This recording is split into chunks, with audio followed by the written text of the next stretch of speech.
మీ అందరికి నేను చెప్పగలను, నాకుంది ఆధారాలు నా దగ్గర ఉన్నాయి. మాదిగ అంటే ఎవరో తెలుసా? డబ్బు కొట్టుకుని నువ్వని అనుకున్నావా? కాదు, నేను చెప్తాను మాదిగ అంటే ఎవడో. మాదిగ అంటే ఒక సైనికుడు, ఒక రాజుకి కుడిభుజం, ఒక రాజును ముందుంచి నడిపించే సైనికుడు. మీకు తెలుసా చరిత్ర? మీకు తెలీదు. జాంబవంతుడి కులదేవుడు మీకు తెలుసా? జాంబవంతుడు ఒక ఆయుర్వేదం ఒక మహావృషి మీకు తెలుసా? ఆయన వంశం నుంచి వచ్చినాడు మాదిగూడ అన్న సంగతి మీకు తెలుసా? ఎంతమంది చెప్తాడో దళితులు అంటాడో, లేకపోతే మాదిగలు అంటారు. మాదిగ అంటే ఎవరు చెప్తే చూసుకోండి అర్థం. మాదిగ అంటే జాంబవంతుడి వంశం నుంచి వచ్చిన ఆయుర్వేద మహర్షుల్లోంచి వచ్చినాడు మాదిగ జాతి అంటే.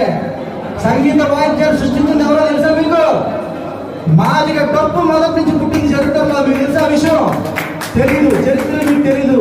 డాక్టర్ బాబాసాహెబ్ అంబేద్కర్ జయంతి అంటే జెండాలు ఎగరేయడం, ఫోటోలు